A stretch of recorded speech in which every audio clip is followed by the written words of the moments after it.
Swaraj times में स्वागत है। नमस्कार। देसी देख बिगर ब्रिक बगैर लाग लपेट बिल्कुल देसी अंदाज में। कर्नाटक के बीजेपी के सांसद हैं अनंत हेगड़े। उन्होंने कही है कि 400 पार या लइयाँ जरूरी है क्योंकि संविधान बदलना है। संविधान में गड़बड़ कर रखी है, वो संविधान इन्हें बदलना कही है और उनको मकसद ही ये है। ये बयान अनंत हेगड़े ने ये बयान दिया है। और क्या क्या कही है चलो बताए दें। कर्नाटक के बीजेपी सांसद हैं अनंत हेगड़े। अपने विवादित बयान की वजह से अक्सर की सुर्खियों में बने रहे। अब एक बार फिर लोकसभा चुनाव से पहले इन्होंने संविधान में बदलाव की बात को दोहराया है। हेगड़े ने कही है कि संविधान बदलने के लिए 400 सीट जीतना जरूरी है। अनंत हेगड़े के बयान के बाद से कांग्रेस समेत पूरा विपक्ष बीजेपी पर लगातार हमलावर है। आरोप लगाए जा रहे हैं कि संविधान को फिर से लिखना और नष्ट करना बीजेपी और आरएसएस को एजेंडा है।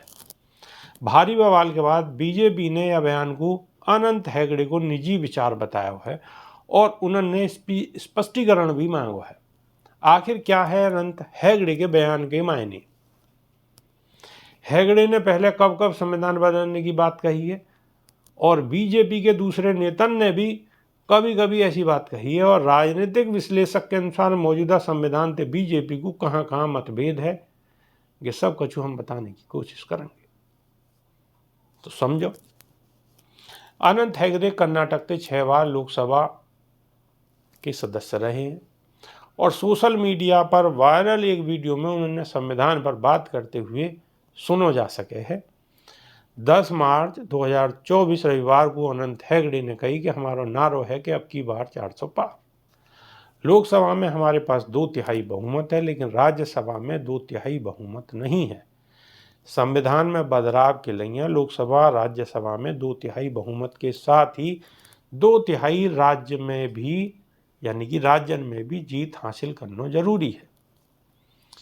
अनंत हेगड़े ने आगे कही कि प्रस्तावना से धर्मनिरपेक्ष शब्द को हटाने के लिए बीजेपी संविधान में बदलाव करना चाहवे है।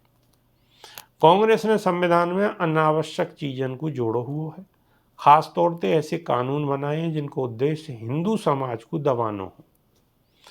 संविधान को मूल रूप से विकृत कर दिया गया है। अगर हमें संविधान में कि सब कुछ बदलना है तो 2/3 राज्य में बहुमत चाहिए। वर्तमान में बहुमत के साथ ये संभव नहीं है। हाल ही में कर्नाटक के राज्यसभा चुनाव में कांग्रेस ने 3 सीट जीती ही जबकि बीजेपी के खाते में सिर्फ 1 सीट गई। सीएए को उदाहरण देते हुए अनंत हेगड़े ने कही कि जैसे लोकसभा और राज्यसभा से नागरिकता कानून पारित है गो, लेकिन कई राज्य सरकार ने यह कानून को मंजूरी नहीं दी या लागू नहीं करो जा सको। अब केंद्र सरकार कानून में एक संशोधन के जरिए सीए लागू करने की योजना बना रही है और योजना बनाई का योजना तो बन गई। ये पहली बार नहीं है जब अनंत हेगड़े ने संविधान बदलने की जरूरत को समझाया है।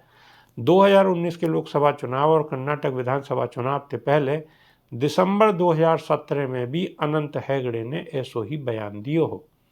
कर्नाटक के कार्यक्रम में उन्होंने कही कि संविधान को कभी कभी बदलने की जरूरत होती है और हम याले आए हैं जो लोग खुद को धर्मनिरपेक्ष और प्रगतिशील बताते हैं, उन्हें अपनी जड़ें और पूर्वजन की कोई जानकारी नहीं है। बाद में अनंत हेगड़े को अपने बयान के लिए माफ़ी मांगनी पड़ी। लोकसभा में हेगड़े ने कही कि उनके शब्दन को तोड़ मरोड़ कर पेश करो गयो, लेकिन अगर उनके बयान से काय को ठेस पहुंची है तो वो माफ़ी मांगे। उनके माफ़ी मांगने से पहले राहुल गांधी और समूचे विपक्ष ने संसद परिसर में विरोध प्रदर्शन करो।